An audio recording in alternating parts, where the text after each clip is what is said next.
Цаашдаа ер нь Улаанбаатар хотод чаддаг юм хийгээд тэр талхаа хийн үү, хуушураа хийн үү, бууцаа хийн үү, баншаа хийн үү, өөр ямар хоол үйлдвэрлэл хиймээр энэ бүгдийг энэ соёлын үйлдвэрлэлээд байгаад хөгжүүлэх ёстой шүү дээ.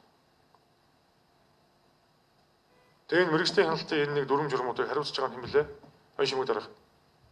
Энэ нэг мэргэжлийн хяналтын нэг валиар баахан стандартуудыг одоо болиулах хэрэгтэй юм. Тэгэл нэг болохгүй бүтэхгүй гэсний ард дандаа нэг валиар шантааж явна. Тэгээд хувийн хвшил одоо төртөөгөө хамтраад ингээд төв хвшлийн хвшлэр юм ихэхлээр ингээд дандаа сэтгэлийн мохоодог, гацаадаг, хүний урам зоригийг байхгүй болгодог, хөдөлмөр хийх нь ур чадваруудаас эргэж байгаа тэр зүйлүүдийн бүгдийг байхгүй болгодог. Энэ бол өөрөө эргээд хяналт нэртэйгээр тэр хүнийг мохоож байгаа, хөдөлмөр их боломж олж байгааг нь олохгүй ийм л болгож хийж байгаа гэсэн. Та нар одоо дэлхийн бүх том хотуудаар явсан. Бүгд гудамжны хоол үйлдвэрлэлийн соёлтой байдаг. Дэлхийн наад захын энэ 90-д очиад таар. Гол одоо тэгээс үүлдэн цагдаа ороод ирж байгаа наач.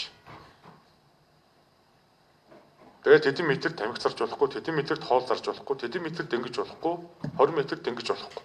Яаж хүн юм ийх юм бэ гэж.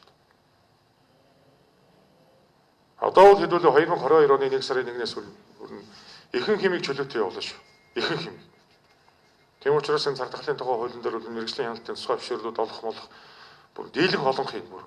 Нэг шаардлагатайг нь авч үзээд бусдын нь өөрөөсөө хэрэгсэхгүй. Үүсвүүлээч хэрэггүй. Улаан цагаан хүн ордуулчихгүй. Улаан цагаан одоо жишээ нь одоо янз бүрийн байдлаар тэсэрч дэлбэрэх одоо аюултай одоо тийм байхгүй бол тэрийг явуулаад дэмжүүлэл одоо явуулах тэр мэргэжлийн улсуудаа бас ярилцж байгаад яг зөвлөмжийг өгөөд хуулинд нь оруулаад явуулах хэрэгтэй.